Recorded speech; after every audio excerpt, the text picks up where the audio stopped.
Buenos días. Estamos continuando y vamos a continuar la serie piedras llamadas piedras conmemorativas, la historia de nuestra iglesia y de nuestro compañerismo. Tenemos que pasar por muchas cosas. No vamos a leer nuestro texto principal, Josué 4:4 al 7. Usted puede leer eso en su propio tiempo. Quiero hablar ahora, esta mañana, con razón sobre lo que es la separación de lo que es la iglesia cuadrangular. Mi padre se salvó en lo que es una organización llamada la Iglesia Cuadrangular. Y yo he estado diciendo la historia que nos llevó a ese lugar. No somos más parte de la Iglesia Cuadrangular y estoy explicando cómo esto tomó lugar.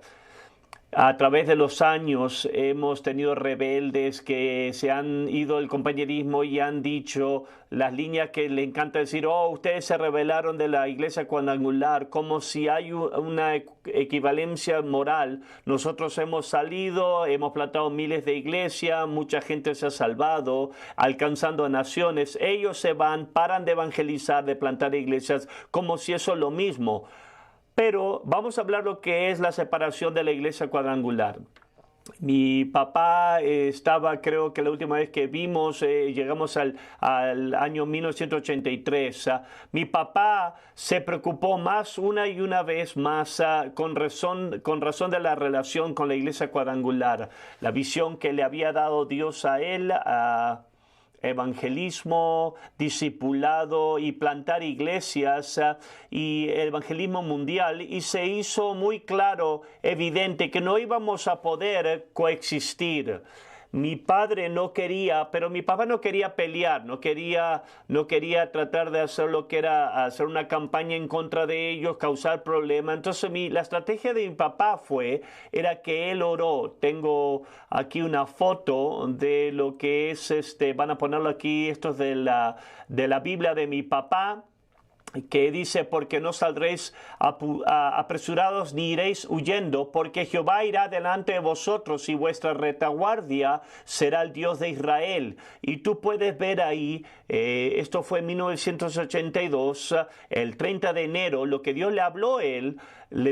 Dios le dijo: posición planificada y estratégica para un mejor testimonio. Y esto es lo que Dios le habló: no tengo que pelear, yo no voy a tener que causar lo que es problemas.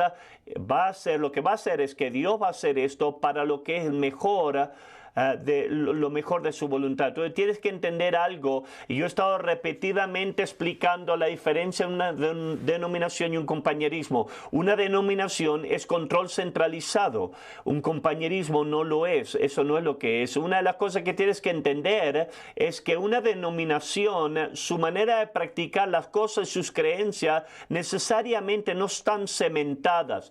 Lo que ellos creen, lo que ellos amen, o como ellos operan. En muchas denominaciones, la denominación puede cambiar. Cuando ellos tienen una junta directiva, la gente puede hacer moción, puede votar. Tú puedes ver esto, lo ves de tiempo en tiempo. En el último año, los bautistas de parte del sur y lo que es los metodistas tienen ejemplo de esto. Están peleando si unas mujeres pastoras pueden ser, o homosexuales pueden estar en ministerio. Entonces lo que pasa es, en una conferencia, una convención, sea lo que lo llamen, o una junta ejecutiva, tú puedes decir: sabes que yo hago una moción. Tú puedes hacer una moción de cualquier cosa y eso se puede votar. Tú tienes que entender que en la iglesia cuadrangular, así como operaban en Australia, cuando ellos formaron la Constitución, parte de lo que fue sus estatutos decía que cada iglesia recibía 2 miembros de votaciones. En estas juntas que tú vas a decidir cosas, cada iglesia legalmente, tú tenías el derecho legal de 2 votos. Yo me imagino que cuando eso empezó, eso sonó muy bonito, democrático, en una democracia, y eso estaba bien, porque en esos tiempos de la iglesia cuadrangular siempre se quedaban iguales, nunca cambiaban. Ellos no estaban plantando iglesia. Entonces, para tener 2 votos era una buena idea. El problema fue que en Australia nosotros éramos parte de la iglesia cuadrangular, nosotros sí plantamos iglesias, muchas iglesias. Entonces, la noche que yo y Lisa fuimos mandados de nuestra iglesia solo, 4 parejas salieron al campo en una noche. Había, no recuerdo, creo que 7 o 11 iglesias fueron plantadas en esa conferencia, pero de 4 a 8 iglesias están siendo plantadas cada 6 meses. No habían muchas iglesias cuadrangulares, creo que habían 16, si recuerdo correctamente, de iglesias cuadrangulares en Australia. Entonces aquí está el problema. Nosotros nos convertimos en una amenaza a la iglesia cuadrangular. Piensa acerca de esto. Como ellos estaban estructurados, teóricamente, en la junta de la convención, nosotros podíamos hacer mociones y votar. No creíamos en mujeres pastores y decir, ¿sabes qué? Nosotros hacemos una moción que no va a haber mujeres pastores en la iglesia cuadrangular. Y nosotros fácilmente podíamos haber sobrevotado todos los otros. Hubiésemos dicho, podíamos haber votado no más colegio bíblico porque creemos en discipulado. Entonces, obviamente, nosotros nos convertimos en una amenaza. Papá le habló a mi papá de una manera muy interesante. Él estaba orando de esto, dónde las cosas estaban llegando a esta con la iglesia cuadrangular, qué es lo que iba a pasar. Y Dios le habló. La próxima foto aquí.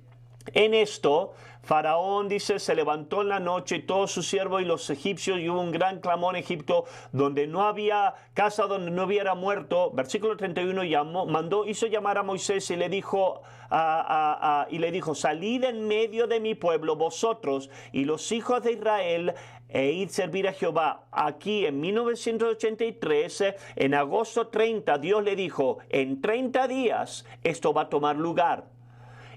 Te van a decir que te vayas, que salgas. Y mi papá recibió una llamada del supervisor internacional. Se llamaba Rolf McPherson, era el hijo de la líder, él era el presidente de lo que era la iglesia cuadrangular. Este hombre informó a mi papá que Rolf había hecho una decisión que nosotros queremos que retiren sus iglesias de la iglesia cuadrangular.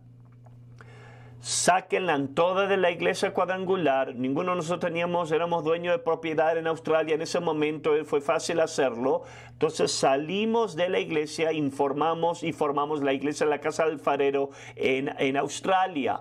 Pero así es como la disociación, la separación vino. Ellos originalmente nos dieron instrucción y nosotros seguimos esto. Inicialmente eso fue solamente en Australia, porque Australia eso tenía en su constitución. Yo no creo que era la cosa de los 2 votos miembros, no estaba, eso era en Estados Unidos. Pero la intención de mi papá fue que nosotros nos separamos en Australia y continuamos, no cambió nuestras vidas de ninguna manera. Nosotros seguimos haciendo lo que estábamos haciendo, pero no éramos más parte de la iglesia cuadrangular. La intención de papá aquí en Presca originalmente fue cuadrangular. Su intención era de continuar, quedarse y en la iglesia cuadrangular y hacer lo que Dios nos había dicho que hagamos de adentro, de aquí. Pero él no pensaba que lo iban a permitir hacer eso. Era su intención. Él no estaba tratando de tener campaña, concentraciones en contra, pero él no pensaba que le iban a permitir. Aquí hay otra foto de su propia Biblia. Dice aquí, ¿cuál es? Bueno, dice... No me cambien a mí aquí está. Dice, porque no te han rechazado a ti, no te han desechado a ti, sino a mí. Y aquí estaba hablando lo que era la Junta Directiva Internacional. Esto fue en enero 24, 1984. En febrero iban a tener lo que era su convención. Y una vez más, él sintió como que Dios le estaba hablando a él, que iba a haber un momento que lo iban a rechazar, y su conclusión es, yo no voy a pelear eso.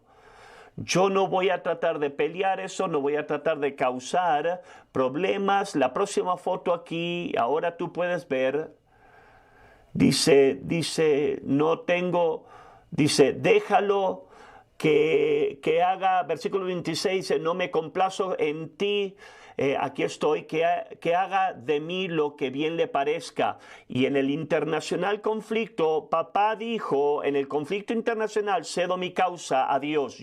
Papá dijo, yo no voy a pelear, yo no quiero una pelea, y él no pensaba que le iban a permitir, que nos iban a permitir, que nosotros íbamos a estar haciendo lo que hacíamos en la iglesia cuadrangular.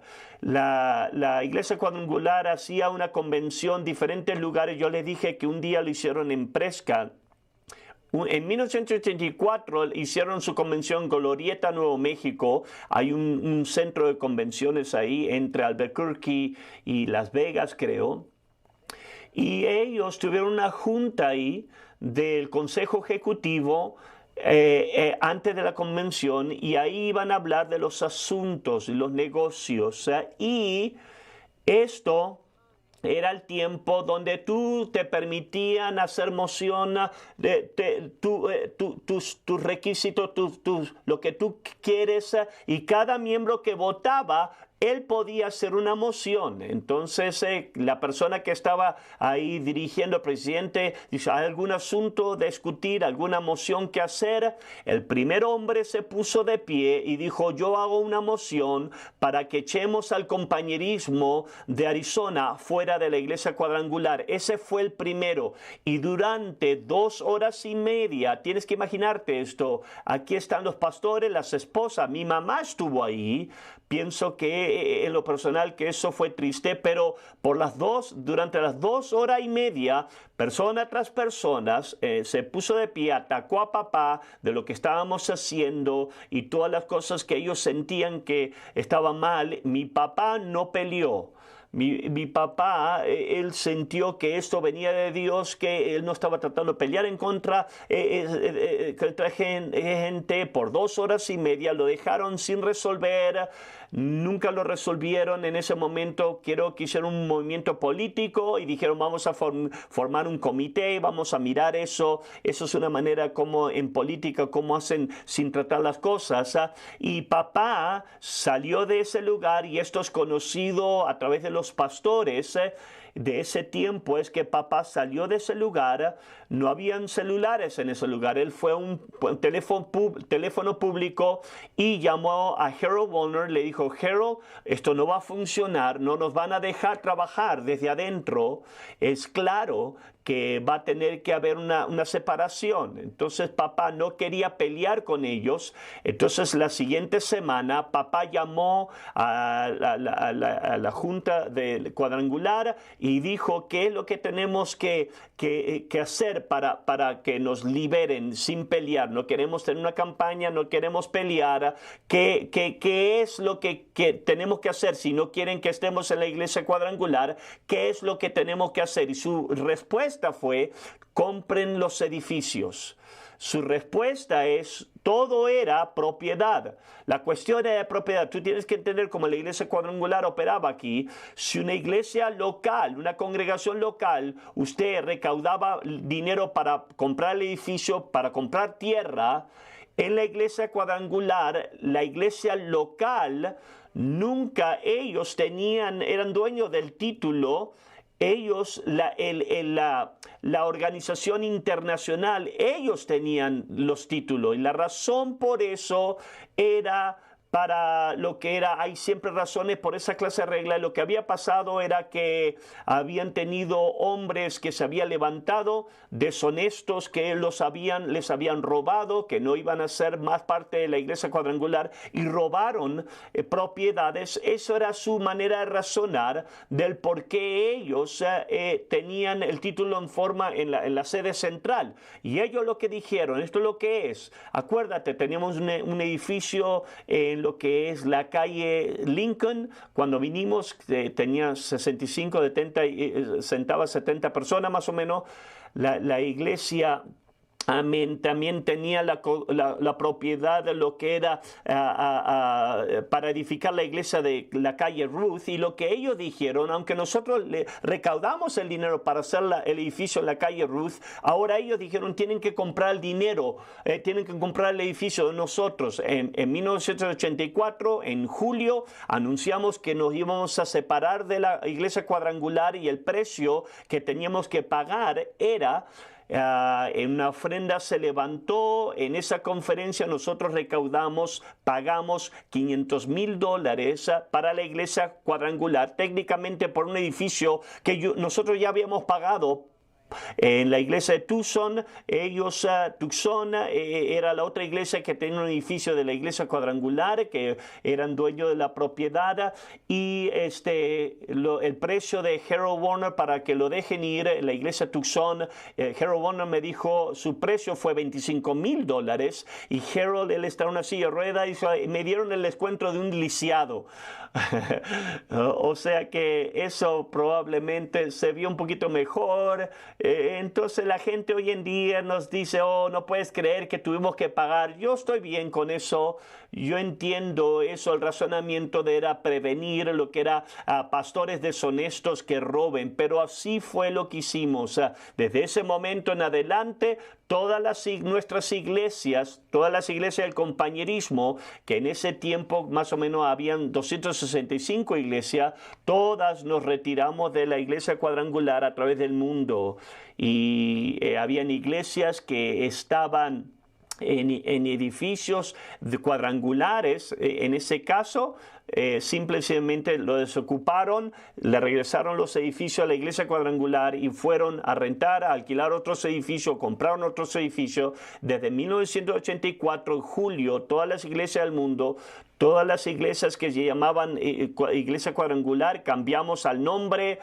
Nuestra organización se llama Ministerio de Compañerismo Cristiano, pero nosotros vamos bajo el título La Casa del Alfarero, La Puerta, Capilla de Victoria. Esos son los nombres más comunes. Lo triste de todo esto es que a través de los años tú puedes escuchar cómo la iglesia cuadrangular miró eso, y un comentario que fue triste. ¿Cómo vieron? ¿Cuál fue la perspectiva de perder 265 iglesias que estaban plantando iglesias, alcanzando al mundo? Ellos dijeron, bueno, al menos no perdimos ninguna propiedad. Y eso fue el punto y el tema de papá. El problema de la denominación es que ellos empiezan a valorar las cosas equivocadas. Una de las cosas, él decía, las denominaciones valoran propiedad sobre la gente. Y eso fue su opinión. Eso nos trae ahora a la conclusión de la iglesia cuadrangular. Yo te di el camino largo de la separación, de nosotros no ser parte de lo que es la iglesia cuadrangular. Empezó con no escuela bíblica, que va en contra de ellos. Entonces nosotros plantamos iglesia. Esta gente, amén, que no iba al colegio bíblico, tuvieron éxitos, tuvieron tensiones territoriales, plantando iglesias donde hombres se sentían que estaban encargados. No creemos en mujeres pastoras. Eso es su lugar muy santo de ellos. En 1978, la convención donde el papá predicó con valentía lo que tendrían que ser internacionalmente, plantando iglesias, de mandar directamente lo que hablamos la última semana. Lo último paso fue la amenaza que representaba la plantación de iglesias australianas por nuestra manera de plantar iglesias. Eso fue lo que nos trajo, y eso fue su decisión. Queremos que se retiren. Me fascinó el proyecto. Muy pronto vamos a tener lo que es todo la trompeta en forma digital. Las revistas La Trompeta vamos a dárselo desde el comienzo. Y lo que me asombró, me fascinó ver, no podía esperar ver. Yo quería ver lo que la trompeta decía después que nos fuimos. ¿Sabía lo que dijo la trompeta? Absolutamente nada. Nada. Nosotros continuamos. ¿Por qué? Porque no hizo ninguna diferencia para nosotros. Nosotros seguimos haciendo lo que Dios nos había llamado a hacer. Nuestro llamado es conversión a través del evangelismo, discipulado, plantando iglesias, evangelismo mundial, cuando nos fuimos de la iglesia cuadrangular, seguimos haciendo eso y nada cambió.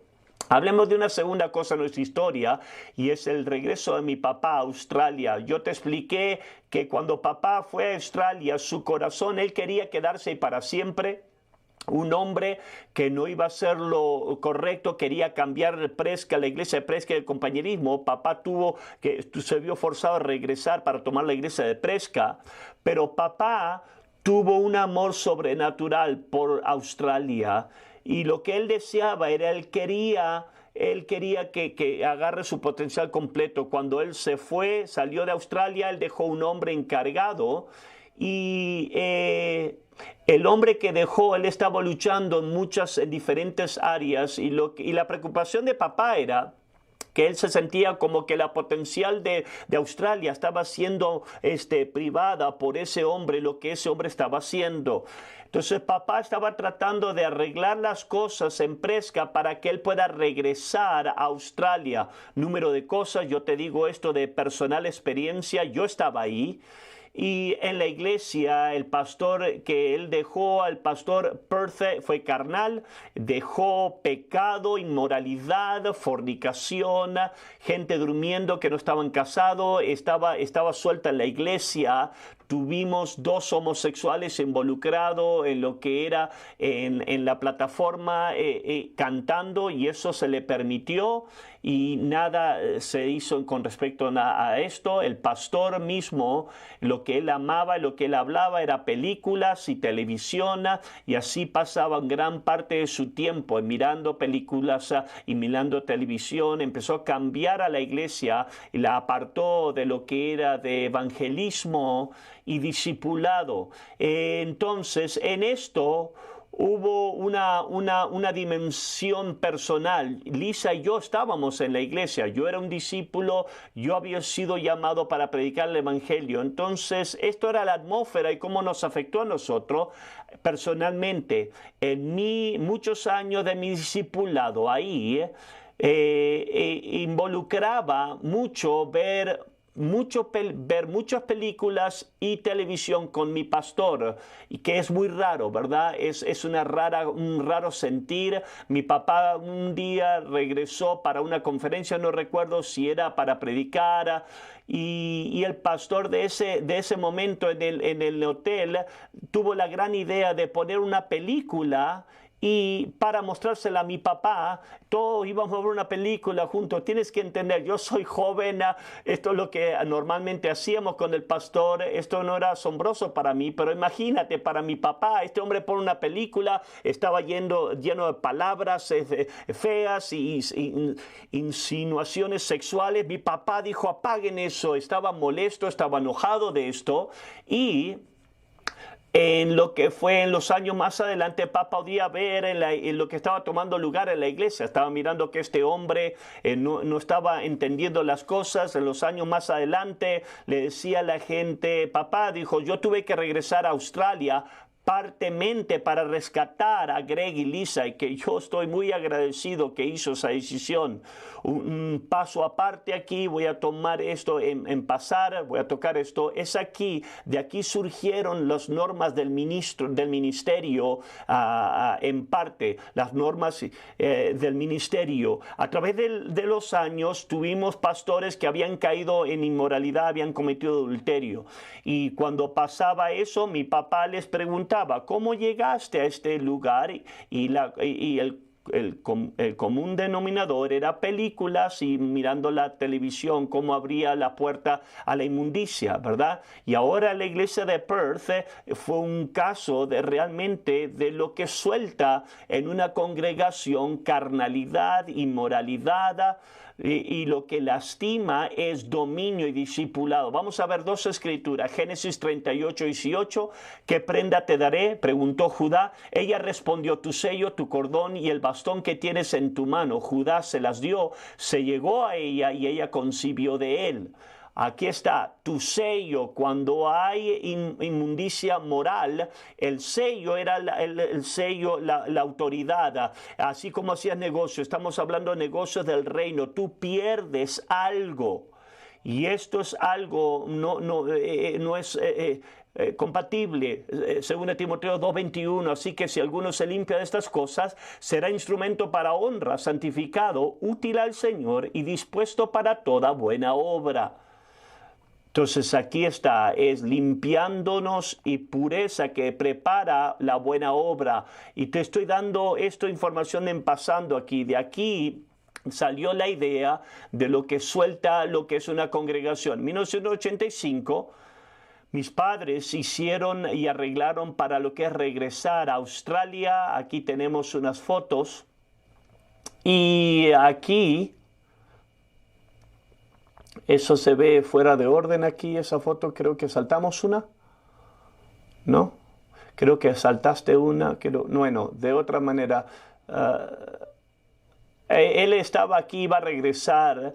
Entonces lo que él hizo, lo que papá es arregló que un hombre que venga y pastoree la iglesia de Prescott. Y esto es otro diferente hombre. Esta es la segunda vez que él va a hacer eso. Y él tomó la iglesia de lo que fue... y papá tomó la iglesia de Perth, Australia. Nos mudamos de la ciudad que estábamos a un suburbio, lo que se llama Scarborough. Y en ese lugar había más o menos unos 800,000 personas. Y estaba a 2 cuadras la iglesia, 2 cuadras de la playa, la iglesia. Y así hacíamos, te he mostrado fotos donde hacíamos bautismos en las playas. El momento que papá tomó la iglesia en Perth, él tuvo que limpiar casa, literalmente, tuvo que limpiar la casa moralmente. Yo estaba tratando de pensar el exacto número. Creo que el número fue cuando papá tomó la iglesia y empezó a predicar contra el pecado, disciplinando y a la gente que fue inmoral. Él no estaba bien con un homosexual cantando en la plataforma, él no estaba bien con eso.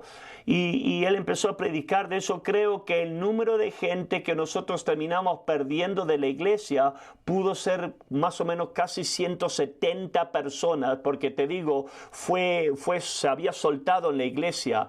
Lo asombroso de esto es que aunque estábamos perdiendo gente a través de toda la semana, no interesó porque estábamos ganando gente salva y sumando gente y estaban entrando de una forma dramáticamente. Había un hombre que estaba manteniendo lo que era un récord, pero en la iglesia no sabíamos porque la iglesia estaba avanzando. Hoy en día vamos a llegar a las fotos. Creo que eso fue la foto aquí. Aquí fue la foto, la llamada al altar. Uno de los tempranos llamada al altar. La próxima foto aquí tenemos dos cuadras de donde la iglesia estaba. Yo tocaba diferentes conciertos, una diferente banda ahí en la playa. Aquí está nuestra banda, originalmente se llamó el 180, puedes reconocer a Paul Graham ahí, que él ha venido aquí y ha predicado aquí. Aquí estoy en la batería y Lisa está cantando ahí, y eso fue un evangelismo. Yo no recuerdo realmente, hicimos muchos. La próxima foto aquí estamos en la playa. Aquí es un bautismo en la playa. Aquí está Greg mostrando sus piernas otra vez. Sé que está celoso. Y estamos bautizando a la gente en la playa. Y estábamos 2 cuadras de la playa. Podía salvar a la gente. Íbamos a la playa y los bautizábamos ahí mismo en la playa. La próxima foto. Este es el edificio. Es un monumento para mí. Este edificio es donde yo y Lisa nos casamos. Este fue donde prediqué mi primera llamada al altar y donde yo estaba en el servicio, en lo que es el ministerio de concierto, y tocamos muchos conciertos ahí en ese edificio. La próxima foto aquí está ese edificio adentro, absolutamente, amén, lleno. Primordialmente gente joven, estaba en vivo, aunque papá estaba limpiando casa, Dios estaba llenando la gente que tenían que ser salvos. La próxima foto aquí Paul Graham, aquí está un joven con papá. Y esto es en ese tiempo, en ese mismo tiempo. Papá no solamente limpió la casa moralmente, pero él regresó las cosas donde tenían que estar. Para Lisa y para mí era como salir de una nube y papá tenía una manera de recordarte lo que teníamos que hacer. Y sí, decíamos, oh, sí, tenemos que alcanzar a la gente, el llamado de Dios. Yo no te voy a dar mucho detalle aquí, pero cómo llegué ahí, pero me di cuenta que no tenía un amor por las almas como mi papá lo tenía. Le pregunté a papá, ¿cómo agarras un amor por la gente? Y mi papá me dijo, Greg, ora que Dios te dé una carga por las almas y un amor por la gente. Y empecé a orar y es lo que Dios hizo. Papá empezó a lo que es el momento que tomó, empezó a avanzar discipulado. La atmósfera de la iglesia cambió absolutamente de películas, de cine, a lo que fue la voluntad de Dios. Discipulado, amén, lo alineó una vez más y empezó a plantar iglesias, muchas iglesias. La próxima foto aquí es una pareja que los están mandando aborígena, que fueron la primera pareja. Creo que él acaba de fallecer, el hermano, hace unos meses atrás, y papá creo que los estaba mandando a Sydney. La próxima foto aquí podemos ver lo que es la iglesia donde ahora la pareja de abajo, Peter Berman, es la foto de la conferencia ahí donde estábamos, lo que era en ese edificio, hasta que no pudimos entrar más y tuvimos que cambiar. Pero esa pareja fue que lo mandaron antes de Lisa y yo. Papá empezó a mandar gente y empezó a alinear las cosas. Déjame decirte de la sabiduría de lo que es de papá. Mi papá fue un hombre muy sabio y donde él era sabio, una de las áreas fue en decisiones. Él vino en 1985, en agosto, íbamos a tener la conferencia y papá, él mandó a esa pareja al campo. Ahora necesitaba lo que era un director de conciertos, a quien él iba a escoger. Cuando papá vino, estuvo ahí por unas semanas, él estaba mirando, asesorando las cosas, mirando las cosas. Papá sintió que Lisa y yo éramos la mejor opción para ser los directores de concierto, pero papá comprendió la naturaleza humana. Él sabía lo que iba a pasar. Si él llegaba y decía Lisa y Greg van a ser directores, la gente iba a decir, oh, si tú lo elegiste porque él es tu hijo, como si nunca escuché eso antes en mi vida, ¿verdad? Entonces la sabiduría en mi papá, él no se precipitó, él no hizo una decisión rápida. En su sabiduría piensa acerca, él podía haber escogido cualquier persona, él había mostrado que él podía hacer decisiones sabias, pero lo que papá hizo es que empezó a preguntarle a gente, ¿quién tú piensas que debe ser el director de concierto? No quería ser lo que era popular, pero él empezó a preguntar a la gente, ¿quién tú piensas que tiene que ser un director de concierto? Esto es un principio bíblico. Hechos 6:3. Buscad pues, hermanos, de entre vosotros a 7 hombres de buen testimonio, llenos del Espíritu Santo y de sabiduría, a quienes se encarguemos de este trabajo. Ok, entonces aquí está, esto es bíblico. Lo que significa es que cuando alguien tiene un toque de Dios en su vida, otra gente puede verlo, ¿verdad?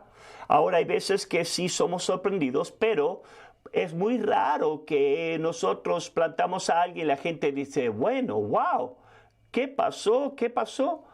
Entonces lo que papá hizo, y aparentemente habló con mucha gente sintió que yo y Lisa éramos la elección mejor, y en octubre de 1985 yo me mudé. En 1981 yo empecé a trabajar un aprendizaje, pero el momento que paré de trabajar mi aprendizaje en un trabajo, mi papá me pidió que vengamos y entremos como directores de conciertos. Y yo te quiero dar un último pensamiento aquí. Yo te estoy diciendo las historias, y voy a continuar de decir esto, de naciones, diferentes naciones, porque yo te estoy dando la idea de que esto no es un programa.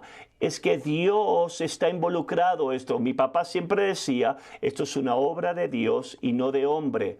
Si es de Dios, una cosa que tú aprendes es, y yo he estado dando algunas historias, voy a dar, es que Dios es capaz de guiarnos hacia su voluntad. Yo primeramente aprendí esto cuando fuimos mandados en febrero de 1986. Nos iban a mandar al campo, estábamos 4 meses como director de concierto y ahora venía el tiempo de la conferencia en febrero. Yo estaba en una desventaja. Yo me había mudado a Australia en 1981 y aparte de unos pueblitos, yo realmente no había salido de ese lugar en ningún lugar, y toda la otra gente que iban a salir de pastores, aunque sea una crisis o una necesidad, muchas veces iba de esta manera. Bueno, yo quiero ir a esa ciudad porque así es donde yo me crié. Yo quiero ir a ese lugar porque a la universidad. Quiero ir a esa ciudad porque ahí solía surfear. Yo no había estado en ningún lugar. Yo no tenía ninguna manera natural de ir a un lugar, y Dios no estaba diciéndome, Greg, sí Dios, ¿dónde quieres que vayas? Entonces lo que hice es usé sentido común. Sentido común en las cosas de Dios es santa lógica. Y así era como pensaba. Yo soy de Prescott, Arizona, acuérdate, Prescott nada más tenía 13,000 personas cuando nos mudamos aquí. Habían 2 grandes ciudades, una de 5 millones, otra de 4 millones. Yo pensaba que era muy grande eso, pensé que no podía con eso de millones. Y también por otra parte yo odio pueblitos muy pequeños. Entonces, lógicamente, yo empecé a pensar y a buscar por lo menos por ciudades de 50,000 personas o de 50,000 a 500,000. Para alguna gente joven aquí no había Google en ese tiempo. Entonces yo tuve que comprar un atlas. Fue un libro de mapas e información. Lo compré en Australia y empecé a mirar en el atlas y encontré 3 opciones. En Australia, Nuevo Castle, el Castillo Nuevo y otra ciudad. Y después en la isla de Tasmania había una ciudad que se llamaba Launceston. Entonces yo llamé lo que fue el líder de esa área, en ese lugar donde 2 de esas ciudades estaban localizadas, y le dije, ¿qué piensas? Usualmente el hombre decía muchas cosas, wow, ¿qué piensas de estas ciudades? Y él decía, sí, están bien. Él no estaba muy entusiasmado. Yo voy a mudar mi vida aquí. Si tú no estás emocionado, yo no voy a estar muy emocionado. Yo llamé a otro pastor donde estaba el pastor de la isla de Tasmania y le dije, ¿qué piensas de lo que es Launceston? Y él dijo, wow, esa ciudad está hermosa. Me hubiese gustado ir a esa ciudad. Entonces yo pensé, bueno, basado en lo que es santa lógica, es 10:30 de la mañana. Yo y Lisa hicimos una decisión. Vamos a ir a Launceston, Tasmania. Yo nunca había escuchado de este lugar 2 días antes cuando había comprado este atlas y empecé a mirar. Te voy a mostrar aquí la ciudad hermosa aquí de Launceston, en un valle aquí de Tasmania. Es una hermosa ciudad. No me di cuenta cuando estábamos ahí que tan hermosa estaba trabajando. Perdí qué hermoso era porque trabajaba mucho ahí, pero a las 10:30 de la mañana dijimos, vamos a ir a Launceston, Tasmania, y estábamos programados 2 horas después a ir a almorzar. Estamos almorzando con una pareja y la mujer dijo, ¿sabes qué? Yo estoy orando porque realmente necesitamos una iglesia en Launceston, Tasmania. Yo no había escuchado de ese lugar antes.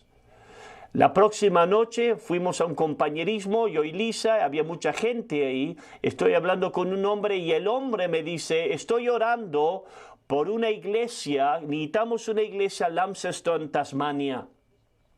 Entonces esto claramente era Dios. Algunos de ustedes les puedo mostrar la próxima foto aquí. Eso realmente es un diablo de Tasmania. Sí existen de veras. Es un animal que le llaman diablo de Tasmania. Piensas que es una caricatura, pero no, son de veras. Hay diablos afuera de la iglesia y también tuve diablos adentro de la iglesia, pero eso es otra historia. Pero basado a esto, nosotros estamos tomando esto en serio, esto es grande, Dios lo confirmó. El 7 de febrero de 1986 fuimos anunciados que íbamos a Launceston, Tasmania. Vamos a mostrarle 2 fotos aquí.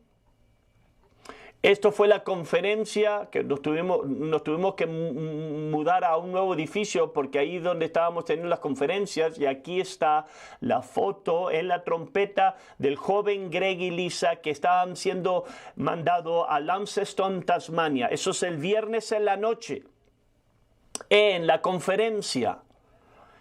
La próxima noche, el sábado en la noche, estamos tocando en el concierto. Una señora se levanta su mano. Estoy haciendo la llamada al altar. Una señora viene para salvarse.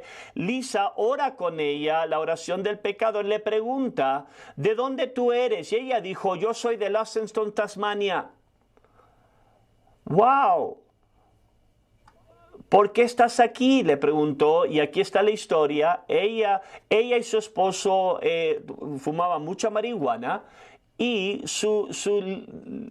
lo que era el que le vendía droga le dijo, ¿sabes qué? No vas a poder comprar más droga de mí porque voy a ir en vacaciones. Y ella le dijo, ¿dónde vas? Y él dijo, voy a ir a Perth, Australia. Ellos tenían amigos y dice, ¿sabes qué? Nosotros vamos a ir a Australia también para que podamos agarrar droga.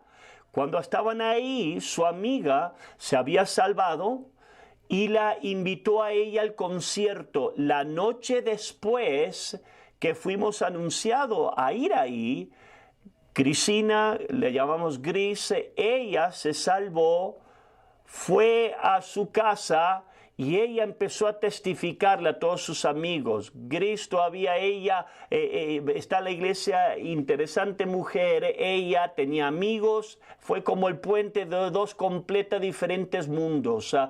Por una parte, ella era amigos con un grupo de gente de motocicletas que se llamaba el Club de las Motocicletas de Satanás. Por otra parte, ella tenía amigos que tenían trabajo, tenían casas, y ella empezó a decirle a todos sus amigos. Llegamos ahí el martes, el jueves tuvimos estudio bíblico en la casa de Grisa, y la esposa del vicepresidente del Club de Motocicletas de Satanás, del grupo se salvó. Ella tuvo lo que otros amigos y amigas que ella invitó, y nos pidió, ¿te gustaría ir a un show de moda? A un desfile de moda. Y yo le dije, yo no quiero ir. ¿Por qué? Pues dice, porque yo soy parte de un amigo aquí y se está recibiendo y todos mis amigos están ahí. Quiero que vaya, los conozca y le diga de Jesús. Y le dije, ¿sabes qué? Me encantaría ir a este desfile de moda. Y ahí, en ese desfile de moda, durante el receso, nosotros conocimos a sus amigas, Sonia y Christy. Está en la iglesia de Perth. Se casó con un hombre ahí, Mike y Annalina Cook. Nunca me olvidaré. Mike estaba con una cerveza, un cigarro, y le estamos hablando, estamos ahí diciéndole de Jesucristo en el medio de este show de modas, fumando, la gente tomando, les testificamos. Esas personas se salvaron. Tengo una foto aquí de lo que es de esa foto. Esa foto fue a ir a lo que era Launceston, Tasmania, cuando íbamos a ir a Tasmania. La próxima foto aquí tenemos en el medio, ahí está Gris, todavía está ella en la iglesia. No me acuerdo de su apellido, ahora está casada, todavía ella está yendo a la iglesia. En la derecha, esa fue la esposa de lo que fue el vicepresidente del Club de las Motocicletas de Satanás, el grupo. Aquí está Mike y Lina Cook. Eso fue la pareja que le testificamos en el desfile de moda. Y aquí el otro hombre se salvó también, que está a un lado mío. Y Dios empezó a hacer cosas grandes. Ahora, Launceston, Tasmania, esta comunidad de 50,000 personas, empezamos a evangelizar, a hacer una obra para Dios, así como yo lo había visto como un niño en Presca y como yo vi como discípulo en Perth. Nosotros tenemos otras fotos aquí. Aquí está las tiendas en las naciones así. Cuando tú dices un mall, no son tiendas adentro, sino son afuera. Y aquí estamos en un concierto, en un evangelismo, exactamente lo que yo había visto en Presca y en Perth. Empezamos a hacer una obra para Dios. La próxima foto aquí estoy enfrente de lo que es el edificio. En esos tiempos los colores santos eran anaranjado y negro. No sé por qué eran colores de Halloween, pero así era. Aquí está, muestra la próxima foto. Aquí está algunas de nuestras conversas. Sonia a la derecha, Alina, Alina es esposa de pastor hoy en día. Está Sonia ahí. Ella es la que conocimos en el desfile de moda, y dos otras muchachas que fueron conversas. Aquí estamos Mike Cook, que está a la derecha. Él está pastoreando. Ahí está el hermano de Alina, que son conversos que se salvaron. Dios salvó mujeres, Dios salvó hombres. La próxima foto, aquí hay un artículo que me dieron una encuesta, empezaron a platicar conmigo, y una de las líneas que quizás no puedes ver es que puedes mirar, que yo dije que Dios la gente estaba equivocada. Si la gente pensaba que podían vivir de la manera del mundo y se pueden llamar y se siguen llamando cristianos y pueden y piensan que van al cielo. Y un pastor del área local escribió una carta en contra de mí y me dijo, el predicador Bill de Azufre estaban en contra de mí. Empezamos a hacer olas en ese lugar de Tasmania. La próxima foto, aquí está Mike y Alina Cook, están pastoreando hasta el día de hoy y se convirtieron pastores en Melbourne, Australia. O sea que aquí está mi punto aquí. Yo aprendí que esto no fue un maestro plan por un hombre, que tú vas aquí, tú vas allá. No, eso fue Dios. Si tú quieres hacer la voluntad de Dios, yo te digo, Dios te va a guiar. Y es ahí donde yo lo vi, y yo lo he visto una y otra vez en mi ministerio, y es que Dios es capaz de guiar a sus hijos.